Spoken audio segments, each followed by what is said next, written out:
అట్లనే బొగ్గు కూడా మంచిదని అంటాం, కానీ అతిగా వాడితే మన భూమికి నష్టం అవుతుంది పర్మనెంట్గా. అది కూడా ఉన్నది, నెగిటివిటీ ఉంటుంది.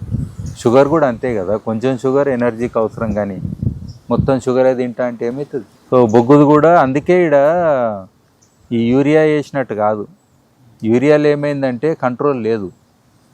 ఇప్పుడు ప్రతి భూమికి government as per soil studies కానీ మీకు ఎంత నత్రజని ఉంది, మీరు ఏం పంట వేస్తారు అనే దాంతో ఇగో ఇంతే వేయాలని చెప్పే లిమిట్ లేదు. ఒక రైతు నువ్వు ఒకటి వేస్తే నేను 2 వేస్తాను, నువ్వు 2 వేస్తే నేను 3 వేస్తా అని ఏదో లాజిక్లో పోతున్నారు. ఆ మిస్టేక్ ఇక్కడ చేయనికే లేదు. ఎందుకంటే ఈడ మిస్టేక్ చేస్తే 100 ఏళ్ళ మిస్టేక్ అవుతుంది. బొగ్గు యూరియాలోకి ఎగిరిపోయేది కాదు, కరిగిపోయేది కాదు, నీళ్ళల్లో కలిసిపోయేది కాదు. యూరియా అయితే అట్లా అవుతుంది, బొగ్గు 100 ఏళ్ళు ఉంటుంది. అంటే నేను చిన్న క్వశ్చన్ సార్, నాకు అర్థం కాదు. నేను ఒక దగ్గర చదివినాను సార్, సపోజ్ సాయిల్ డైరెక్ట్ సన్కు ఎక్స్పోజ్ అయింది అనుకోండి, పర్ స్క్వేర్ ఫీట్ ఇన్ని గ్రామ్స్ ఆఫ్ కార్బన్ సాయిల్ నుంచి. అది వేరే. మీరు 2 సాయిల్ ఆర్గానిక్ టోటల్ కార్బన్ అని ఒకటి ఉంటుంది. ఓకే, అన్ని ఆర్గానిక్లకించి వచ్చినాయి, బొగ్గు కూడా ఆర్గానికే. కానీ బొగ్గుని మీకు అకౌంట్ ఉంటుంది కదా, bank account. For example fixed deposit అని ఒకటి ఉంటుంది. ఫిక్స్డ్ అంటే దానికి ఒక టర్మ్ ఉంటుంది, అన్ని రోజుల వరకు ఆ పైసలు ఆనే ఉంటాయి. మీకు కరెంటు సేవింగ్స్ అంటే ఏంది, అది వస్తుంటుంది పోతుంటుంది అంతే. సో మామూలుగా సాయిల్ ఆర్గానిక్ కార్బన్ అని మాట్లాడేది కరెంట్ అండ్ సేవింగ్స్ అకౌంట్ లెక్క. ఈ కార్బన్ రాదు. మీరు బొగ్గు ముక్కిడ పెట్టుండి, మీ చెత్తబొట్టిడ పెట్టుండి ఇంట్లో. చెత్తబొట్టి అంటే ఏంది, కూరగాయలు ఉంటాయి, సాంబార్ ఉంటుంది, ఏదో వేస్తారు కదా, 2 పక్కన పెట్టండి. 2 ఒకటే అంశం కదా. ఇది చెట్టు నుంచి వచ్చిన ప్రోడక్టే, ఇది కార్బనే, ఇది కార్బనే. ఏది వాసన కొడుతుంది అంటే అది ఎమిషన్స్ వస్తుంది, ఆ కార్బన్ వేరే. అర్థమైంది కదా. ఇది పెద్ద సాయిల్ సైంటిస్టులు కూడా మిక్సప్ చేస్తారు. బొగ్గేస్తానంటే సాయిల్ ఆర్గానిక్ కార్బన్ వేస్తానంటే డైరెక్ట్ పెరగదు, ఇండైరెక్ట్ పెరుగుతుంది. కార్బనే నెగిటివ్, కార్బనే సొల్యూషన్. ఎట్లా? ఇప్పుడు గాలిలో కార్బన్ పెరిగిందనే కదా, CO2 పెరిగిందనే కదా గ్లోబల్ వార్మింగ్ అంటున్నాం. మళ్ళీ ఇదే బొగ్గేస్తే దానికి విరుగుడు అంటున్నాం కదా. ఈవెన్ CO2 గ్యాస్ని ఫిల్టర్ చేయని కూడా బొగ్గు వాడవచ్చు. ఈ కార్బన్ డైఆక్సైడ్ ఎక్కువ ఉంటే మీరు ఫిల్టర్లో బొగ్గు వాడితే అంటే ఈ కార్బన్ని పట్టుకోనికి కూడా మళ్ళీ బొగ్గు పనిచేసినట్టే ఓ రకంగా ఫిల్టర్ చేస్తుంది కదా. ఇప్పుడు కార్బన్ నుంచే మీథేను, CH4 అంతే కదా, హైడ్రోజన్ తోటి చేయగలిపితే మీథేను అంటే కార్బనే కదా. పట్టుకుందా లేదా అంటే అదే దుష్మను, అదే సొల్యూషన్. అలా నెగిటివ్ అన్నికేం లేదు. వజ్రాలు కార్బనే, గ్రాఫైట్ కార్బనే, ఈ బొగ్గు కార్బనే, రైల్వే బొగ్గు కార్బనే. కానీ అన్ని కార్బన్లు ఒకటి కాదు. వజ్రాలు వేసి మీరు పంటలు పండించలేరు. జనాలు ఖుషిగా ఉంటారేమో, దాంతో వేరే పని చేయొచ్చు. అర్థమైంది కదా. సూక్ష్మజీవాలకు ఏం సంబంధం? వజ్రాలు వేస్తే కూడా నేనేం చేయాలంటే అవి జారుడు బండ లెక్క జారుతుంటాయి, అంతేగాని అందులో గోనికి ఉంటుందా ఏంది వజ్రంలకు? అదే మన బొగ్గు అయితే అందులో పోయి నివసిస్తే దానికి ఒక ప్రొటెక్షన్ వస్తుంది, దాని సంతతి పెరుగుతుంది. అర్థమైంది కదా. ఇది అందుకే సాయిల్ ఇది చాలా ఫండమెంటల్. మీరు అడిగిన ప్రశ్న కూడా correct. Soil organic carbon, fixed carbon. So ఇది మనకు డ్రైనెస్ ఉండడంలో 15% కంటే తక్కువ మాయిశ్చర్ ఉండాలి. ఇది గుర్తుపెట్టుకోండి. తేమ ఎంత ఉండాలి? 15% కంటే తక్కువ ఉండాలి. ఇది ఫస్ట్ ప్రయారిటీ మనకు. అది అఫీషియల్గా కూడా మనం పైరాలసిస్ అని అంటాం కదా, చేసే దాంట్లో వాళ్ళు చెప్తారు రూల్స్. ఆర్టిజనల్ మెథడ్స్ అంటారు ఇవన్నీ కూడా. ఇవన్నీ అఫీషియల్గా అప్రూవ్డే. మీరు ఈ పని చేసేటప్పుడు నేను కొన్ని ప్రిన్సిపల్ చెప్పిన, అది ఫాలో కావాలి. ప్రిన్సిపల్స్ అంటే ఏంది? ఇట్లా గాలి వచ్చినప్పుడు పెడితే పొగ ఎక్కువ వచ్చే ఛాన్స్ ఉంటుంది, కరెక్ట్ గాలకపోయే ఛాన్స్ ఉంటుంది అనేది ఒక మాట. అవునా కదా. రెండో టైం కూడా చెప్పిన, ఎర్లీ మార్నింగ్ అని అయితే మనకు అది ఒక అడ్వాంటేజ్ ఉంటుంది. ఈవినింగ్ ఈవెన్ వేడిని కూడా తట్టుకునే శక్తి మనకు కావాలి కాబట్టి ఆ టైంలలో చేయండి అని చెప్పిన. అవునా కదా. పొగ ఎక్కువ వస్తే కూడా నీకే లాసు. ఇప్పుడు నీ మోటార్ సైకిల్లో పొగ ఎక్కువ వచ్చింది, నువ్వు పెట్రోలే నేను పెట్రోలే. పొగ ఎక్కువ వచ్చిన బండ్ల మైలేజ్ ఎక్కువ వస్తుందా? రాదు. అంటే అదే పెట్రోలు ఇంధనంగా మండకుండా అది బయటికి పోతుంటే పొగ అన్నావు. ఈడ కూడా అంతే, అది మండితే 0, పొగ వస్తే ఇంట్లో కూడా అంతే కదా, పొయ్యి కాడ వంట చేసేటప్పుడు పొగ వస్తే అరే పొయ్యి ఏంది ఇట్లుంది అని అంటాం, ఇదే కదా లాజిక్. లేకపోతే మంచిగా మండింది అంటాం. మన గ్యాస్ పొయ్యిలు ఎందుకు? కరెక్ట్ కట్టెలు పెట్టడం మనలోకి తెలిసి ఉంటే, కరెక్ట్ ఎండిపోయిన కట్టెలు మనం తెచ్చి ఉంటే హ్యాపీగా కట్టెల పొయ్యి మీద మనం ఇది చేసుకోవచ్చు. అర్థమైంది కదా అట్లా. సో ఇది ఇప్పుడు ఏంటంటే మనకు ఇక్కడ ఫైర్ మెథడ్ అనేది ఒక సింప్లెస్ట్ మెథడ్. అది దానికి ఏం చేస్తామనంటే ఈ కట్టెలు ఉన్నాయి కదా, ఒకరిద్దరు ఇటు రండి, ఒక ఇద్దరు రండి, రాళ్ళు ఎక్కువద్దు నా దగ్గరికి, ఇటు సైడ్ కూర్చో. ఉన్నాయి కదా చిన్న చిన్న కట్టెలు లెక్క ఒకటి పెడదాం ఇక్కడ. అన్నీ ఒకటే సైజు తీసుకోవాలి. ఎప్పుడు మనం బొగ్గు చేసినా కానీ ఇప్పుడు కూరగాయలు కూడా అన్నీ ఒకసారి వేయరు కదా పొయ్యి మీద, లావు సన్నే అని అంటాం. ఇప్పుడు ఎగ్దమ్ సన్నే అంటే సన్నయ్యే వాడాలి. మీరు ఒక సైజు ఉన్నాయంటే ఆ సైజు వాడదాం. ఇప్పుడు ఈ సైజు అనుకుందాము, ఇగో ఈ సైజు అనుకొని ఈ టైప్ అనుకొని పెట్టండి. ఇట్లా పెట్టండి చిన్న పైరు ఫాస్ట్గా. ఇటు సైడ్ రండి మీరు, కట్ చేసేయండి చాలు. ఎక్కువ లావి పెట్టవద్దు. ఎక్కువ లావి అయితే ఏమవుతుందంటే మనకు అట్లా కాదు. అదే సార్, ఎంత లావు వరకు మనకు ఒక 2 ఇంచుల 3 ఇంచుల ఇగో పెద్ద బాటిల్ పెట్టేటోళ్ళైనా ఈ చేయి గుర్తు పెట్టుకోండి. ఈ సైజు కట్టే వరకు పర్ఫెక్ట్. ఇంతకంటే ఎక్కువ చేయాలంటే మళ్ళీ దీన్ని ముక్కలు చేయాలి. చేసుకోవచ్చు, చేయాలి. కానీ ముక్కలు చేస్తాడు కూడా మళ్ళీ ఎనర్జీ కదా. అంతే సార్. ఇంకోటి ఏమైతుందంటే షాగ రావద్దు. ఈ పెద్ద పెద్ద చెట్లు ఉన్నాయి కదా, మీరు కట్ చేస్తే షాగా ఉంటుంది. షాగా అంటే నల్లగా ఉంటుంది. ఆ నల్లది ఎక్కువ ఉంటే బొగ్గు తక్కువ అవుతుంది. అందుకే వాళ్ళు సన్న సన్న కట్టెలు పట్టుకోపోతారు. పెద్ద ముద్దులు గిద్దులు అంటే 2వ లెవెల్లో ఆలోచన చేస్తారు. షాగా అంటే నల్లది ఉంటుంది కదా, అది ఉంటే ఏమైతే అంటే అది బొగ్గు కానీకి మీద ఉన్నదంతా బూడిద అవుతుంటుంది, టైం పడుతుంది. సో ఇది ఒకటి మనం నీట్గా పెడితే ఇట్లా అనుకోండి. చేసినా అది వేస్ట్. దాన్ని నాగళ్ళకు దేనికో వాడుకోండి, దేనికన్నా వాడుకోండి. ఇట్లా అనుకుందాం. ఇది ఒక లెవెల్ అయింది కదా. అయితే ఈ టాప్ లిట్ అనే దాంట్లో మనం మంట మీద పెట్టాలి, ఈడ పెట్టాలి. అయితే మనం మంట స్టార్ట్ చేయడానికి ఏదన్నా లైట్ తీసుకోవాలి. సన్న కట్టెలు తీసుకో, ఇంట్లోనే బాగా సన్నగా ఉన్నాయి. ఈ టైప్, ఇదిగా ఈ టైప్. ఇట్లా అంటే మంట ఇప్పుడు ఏదైనా సరే మంట స్టార్ట్ చేయాలంటే ఫస్ట్ ఎగ్దమ్ సన్నగా ఉండాలి మనకు. మీదేద్దాం కొంచెం, ఇది మిగతా అంతా ఒకటే లెవెల్ ఒకటే యాంగిల్ అనుకుందాం. దీన్ని మీరు పెద్దగా చేయొచ్చు, ఇట్లా ఒక 5 ఫీట్లు 5 ఫీట్లది కూడా చేయొచ్చు, మీ ఇష్టం. ఈ సైజు దానికి చేయొద్దు. ఇది కట్టెలకు ఆ టైప్. మీరు పత్తి కట్టి ఉందనుకోండి, కుప్పేస్తారు కదా, ఆ కుప్పని గట్టిగా దగ్గరికి వేయండి, మీద పెట్టుండి. ప్రాబ్లం ఏంటంటే స్టైల్గా కింద పెడతారు.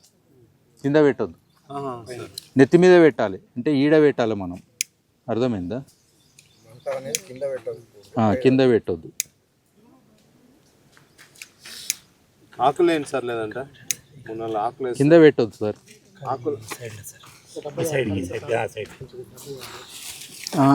డబ్బా అంటే ఇది గాలి ఎక్కుతుంది. కాలబెట్టలేదు.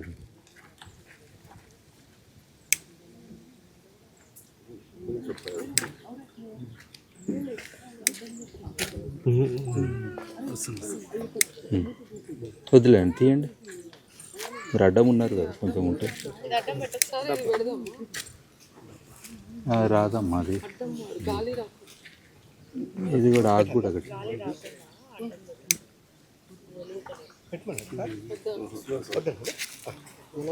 బాలే. ఆకు తడిచి ఉంటుంది రాత్రి. కట్టె పొయ్యికి ఎక్కువ గాలి కావాలన్నా, కొలిమి కాడ చేసేటోళ్ళే ఎక్కువ కొడుతుంటారు గాలి.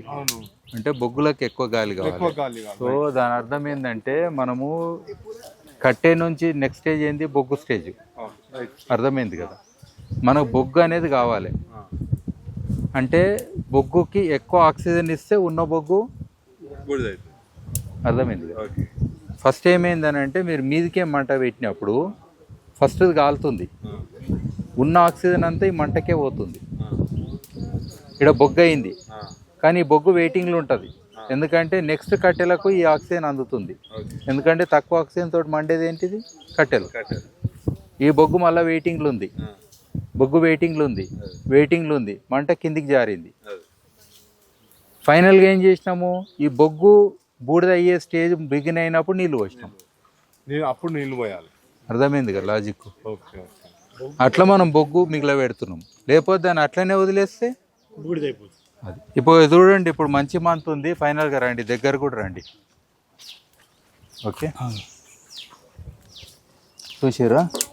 ఇప్పుడు ఇది దీన్ని ఏమంటారు అంటే కొంటిక్కి మెథడ్. ఇది కొంటిక్కి అంటే మీరు ఇట్లా చూసేటారుగా, కొనికల్గా కొంతమంది చూసేటారు తొట్టులాగా ఉంటాయి. ఇది అదే ఊహించుకోండి, అదే షేప్ ఉండాల్సిన అవసరం లేదు. లాజికల్గా ఇట్లుంటే ఏమవుతుంది అంటే మనం బయోమాస్ వెరుక్కుంటూ పోతుంది. అర్థమైంది కదా. యజ్ఞం ఎట్లా ఉంటుంది అట్లేం కదా, ఓ రకంగా ఇట్లుంటుంది యజ్ఞంది. ఇది యజ్ఞం టైప్ ఉండదు. ఫర్ ఎగ్జాంపుల్ ఇది ఫస్ట్ బ్యాచ్ వేసినాం. ఫర్ ఎగ్జాంపుల్ ఫస్ట్ బ్యాచ్లో మొత్తం మండినాక ఇందులోనేమో స్టేజ్ వైజ్ వెళ్తాం.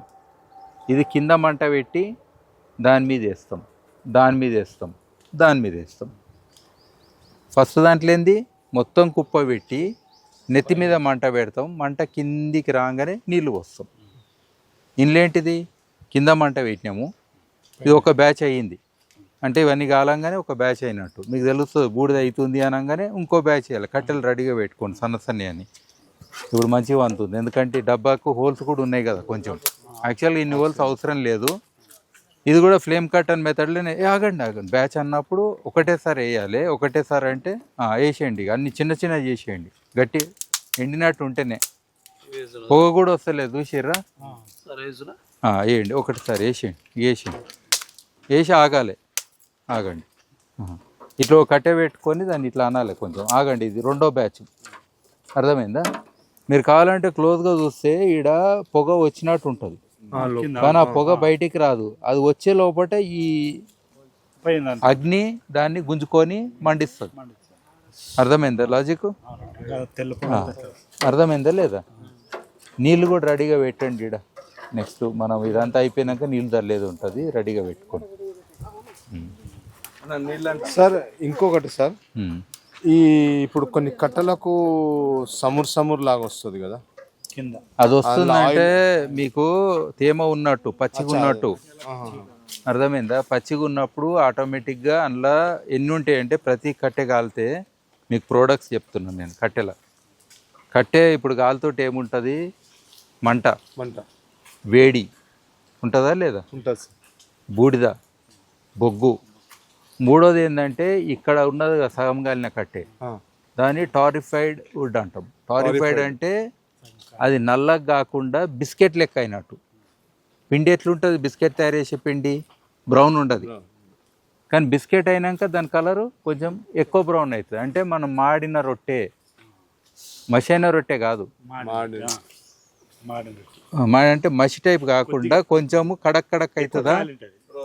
కడక్ రొట్టె ఎక్కువ రోజులు ఉంటుందా, లేకపోతే పచ్చి రొట్టె ఎక్కువ రోజులు ఉంటుందా. అంటే దీన్ని కూడా అమ్ముతారు ఇట్లా తయారు చేసి. కొంతమంది ఏం చేస్తారు, 200 డిగ్రీలకు అటు ఇటు వేడి చేసి 300 అట్లా దాటితే మళ్ళీ బొగ్గు అవుతుంటుంది. కాబట్టి 200 డిగ్రీల వరకు వేడి చేసిన కట్టెలు ఉంటాయి కదా, దాన్ని ఇండస్ట్రీకి అమ్ముతారు. Thermal power plant. దాని క్యాలరిఫిక్ వాల్యూ ఎక్కువ ఉంటుంది, దానికి చెదలు పట్టాయి.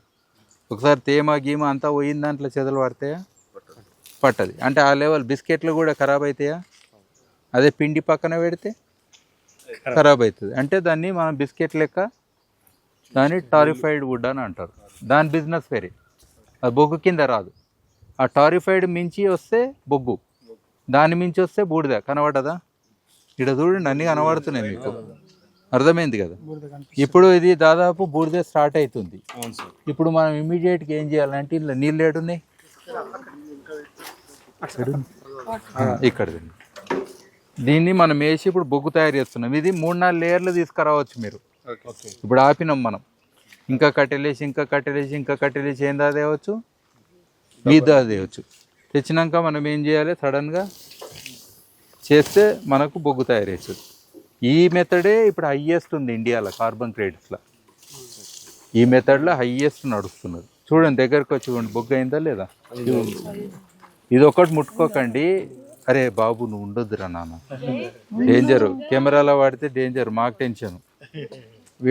వేడి వస్తువుల దగ్గర పిల్లలు ఉండొద్దు అనేది పాయింట్. ఇందులో 2-3 కట్టెలు మిగులుతాయి, వరి కాకండి. సగం కాలిన కట్టెలు ఉంటే రెండో బ్యాచ్లో వేసుకోండి. కానీ దానికోసం మీరు వెయిటింగ్ చేస్తే పాత కట్టెలు బూడిదైతాయి. అర్థమైందా లాజిక్? ఏడాపాలనేది మనకు అట్లా తెలుస్తుంది. అందుకే లావు వేయొద్దంట. లావు వేస్తే ఏమవుతుంది? దాని మూలన సన్న కట్టెలు బూడిదైతాయి. ఇది కదా బొగ్గు. ఇగో ఈ బొగ్గు ఇప్పుడు ఏదైతే బొగ్గు అయ్యిందో మీకు తెలిసిపోతుంది. ఇగో బొగ్గు అయింది, ఇదంతా అయిందా లేదా? ఇగో అయింది సార్. దీన్ని మీరు బయోచార్ అనొచ్చు, బొగ్గు అనొచ్చు, మీ ఇష్టం ఏం పేరు పెడతా పేరు పెట్టుకోండి.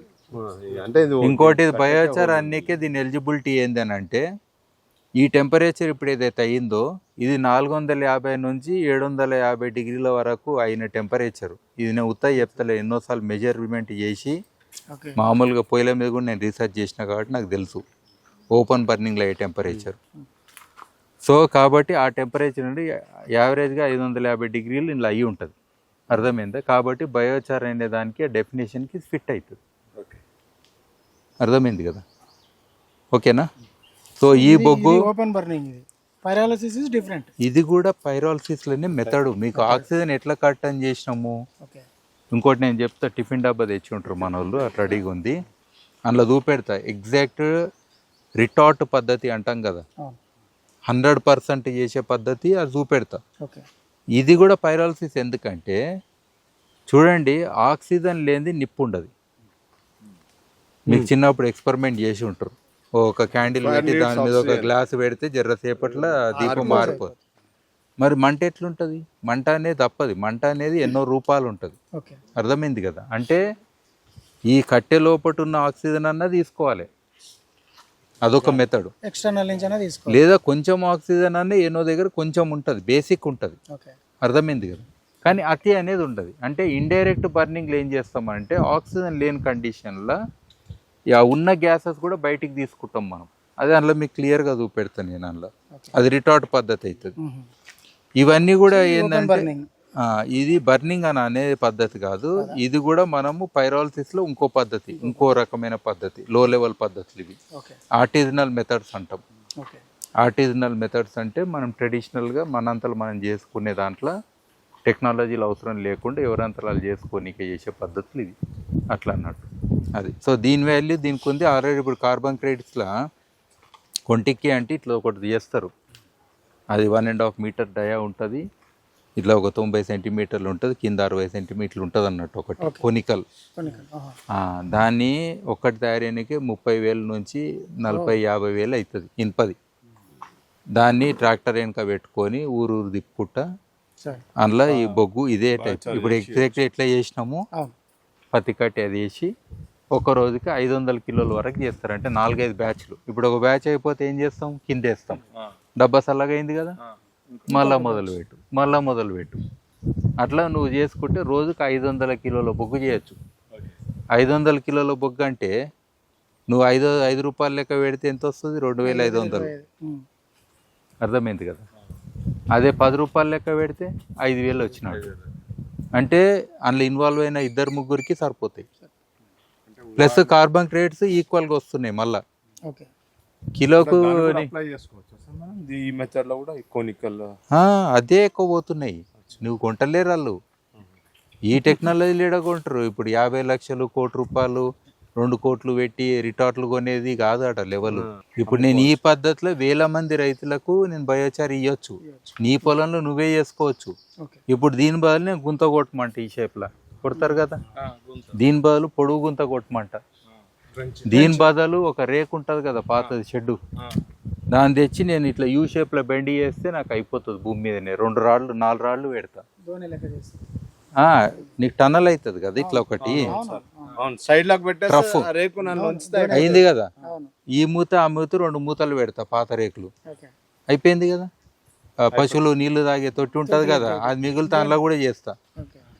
నీళ్లు తాగే తొట్టి ఉంటాయి తెలుసు కదా మీకు, పశువుల కోసం. దాని మిగిలిపోయి పాత కొట్టాలు ఉంటే అందులో కూడా చేస్తా. లేదా రోడ్ల పోంటి మనకు కాలువలు తీస్తారా, అందులో చేయి.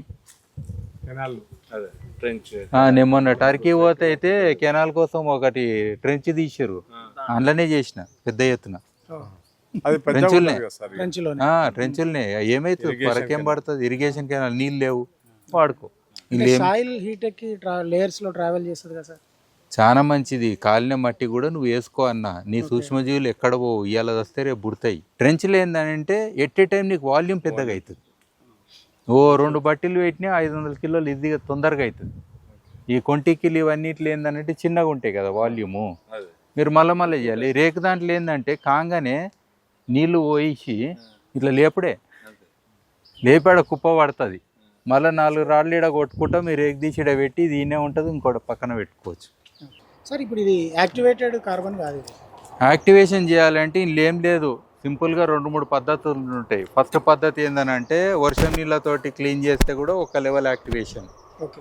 వర్షం నీళ్ళు యాసిడిక్ ఉంటుంది, తర్వాత క్లీనింగ్ చేసే గుణం ఉంటుంది. అందులో డిస్టిల్డ్ వాటర్కి వర్షం నీళ్ళకు సంబంధం ఉంటుందా ఉండదా? ఉంటుంది. సో అది మంచి నీళ్ళే కదా. అవి లేకపోతే మనము మన నది నీళ్ళు లేదా చెరువు నీళ్ళు, తర్వాత బావి నీళ్ళు, తర్వాత ఆఖరికి బోర్ నీళ్ళు, ఇవే లేకపోతే ఆరో నీళ్ళు వాడండి. ఫస్ట్ 2వ లెవెల్ ఓకే.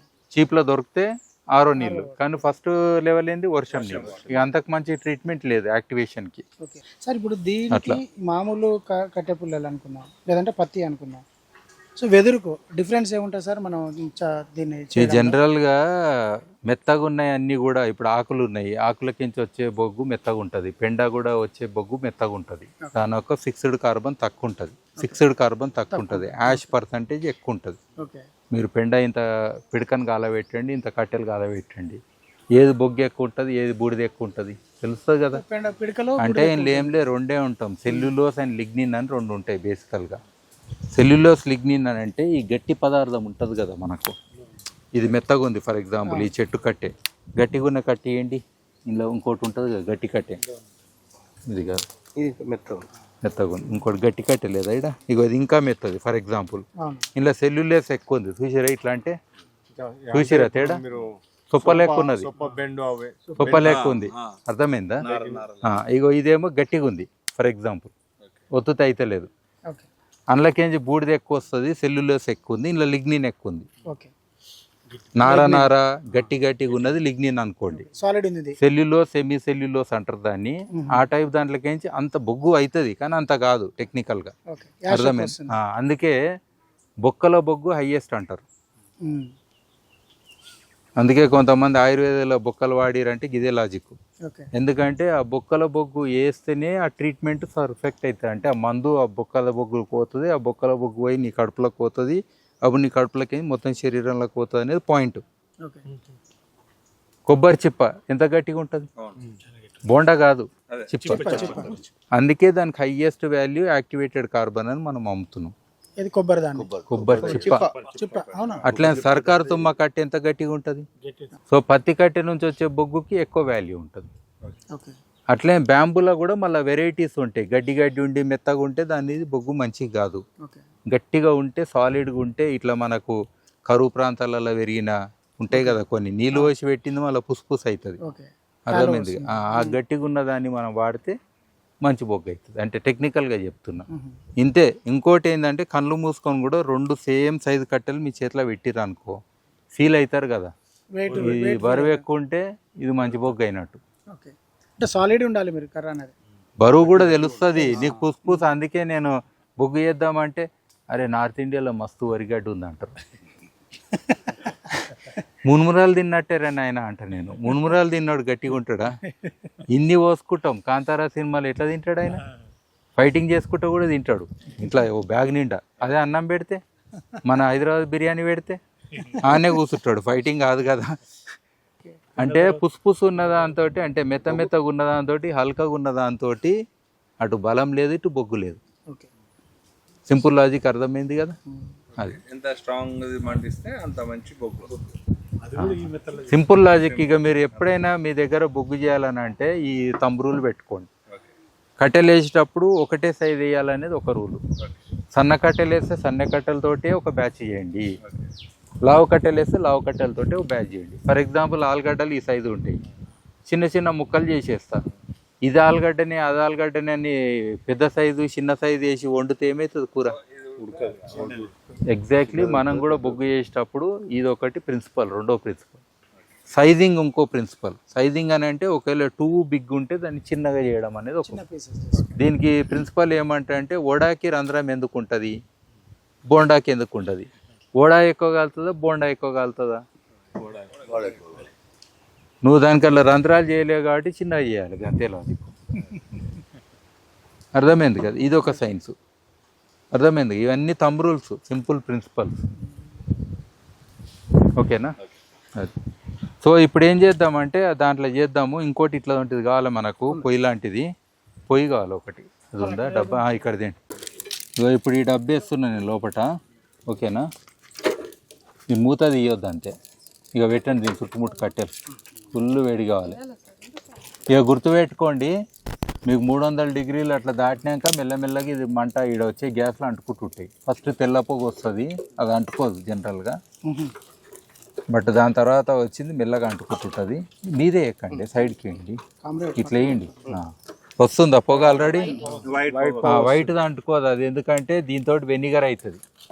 దీన్ని మనం కండెన్సేషన్ చేస్తే ఇది అసిడిక్ ఉంటుంది, తేజ్ ఉంటుంది, దాంతో వెనిగర్ అవుతుంది. కనబడుతుందా క్లియర్గా? అట్లా వేయకండి, కొంచెం చూసేయండి. అది ఓకే కానీ చూసేయండి. ఇప్పుడు చూడండి, క్లియర్ కనబడుతుందా? అది అంటుకోవడం మొదలు పెడితే 300 దాటినట్టు టెంపరేచర్. మనకు మీటర్ లేకపోయినా చెప్పొచ్చు దాంతో. ఇంకా అంటుకోలేదు అది. ఇంకేంటి కట్టెలు సైడ్కి ఏంటి, సైడ్కి వేయండి, మీదే ఎక్కండి నెత్తి మీద. మనకు ఆ పొగ కూడా మంట వస్తుంది, ఫ్లేమ్ వస్తుంది, అంటుకుంటుంది. ఇప్పుడు చూడండి, అది పైరో గ్యాస్. అప్పుడు దాన్నే మనం కండెన్సేషన్ చేస్తే బయో ఆయిల్ అవుతుంది. అదే మనం కండెన్సేషన్ చేస్తే తార్ అవుతుంది. తార్ అంటే డాంబర్ లెక్క. అంటే మీకు ఎన్ని వచ్చినాయి? వెనిగర్, బయో ఆయిల్, తార్ వచ్చినాయా? అది ఇంపార్టెంట్. దాన్ని కూడా అమ్ముకుంటాం. ఇందులో బయో ఆయిల్, వెనిగర్ని మళ్ళీ చెట్లకు వాడచ్చు. ఇటు సైడ్ రండి మీరు కొంచెం. దాన్ని మనం చెట్లకు వాడవచ్చు.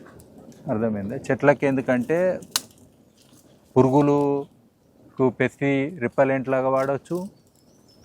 లేదా అది వాడినప్పుడు ఏమవుతుందంటే మనకు స్వీట్నెస్ ఆఫ్ ఫ్రూట్స్ కూడా పెరుగుతుంది. అంటే మీరు గుర్తుపెట్టుకోండి, జిందతిల్ల స్మాత్ లెక్క. ఇంత షాయిలు వేసుకొని తాగవచ్చు, ఇంత రుద్దుకోవచ్చు. ఆ టైపు మీకు పనిచేస్తుంది. అర్థమైంది కదా? అన్ని చోట్ల వేయండి.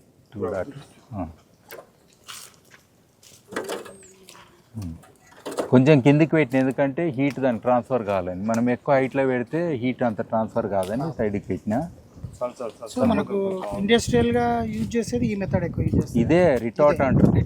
రిటార్ట్ మెథడ్ అంటే ఇదే. ఇందులో ఏం లేదు, ఒక పైప్ పెడతారు, వీడికి తీసుకొస్తారు, వీడ కండెన్సేషన్ చేస్తారు, ఒక దిక్కు అది పట్టుకుంటారు, మళ్ళీ గ్యాస్ని కింద పెడతారు, అదే ఆయిల్ గ్యాస్ కింద బర్న్ అవుతుంటుంది. లేకపోతే ఆ గ్యాస్ని పక్కకు తీసుకెళ్ళి ఒక బెలూన్లో పెట్టుకొని, ఇప్పుడు సార్గిట్ట చేస్తారు, దాన్ని జనరేటర్కి పెడతారు, దాంతో పవర్ తీస్తారు. ఇది వేడి అయినప్పుడు తన్నుతుంది. తన్నుతున్నప్పుడు ఆక్సిజన్ లోపలికి ఎట్లా పోతుంది?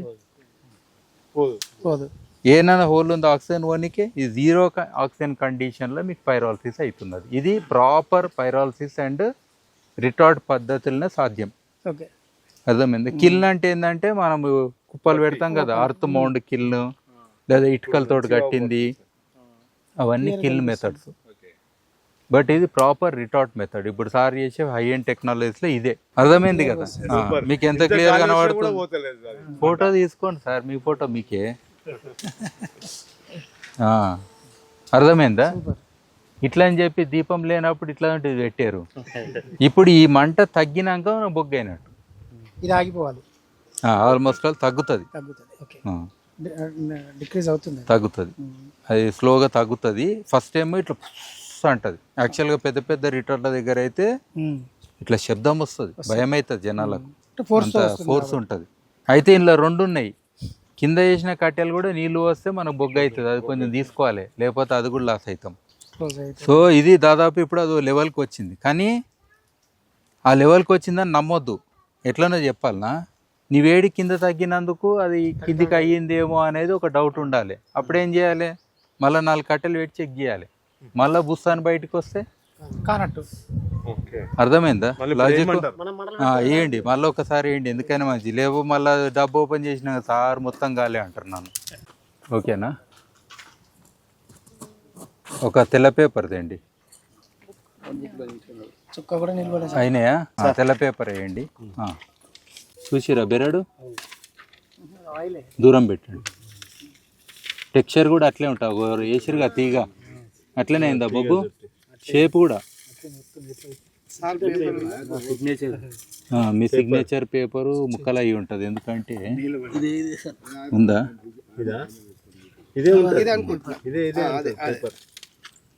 అది.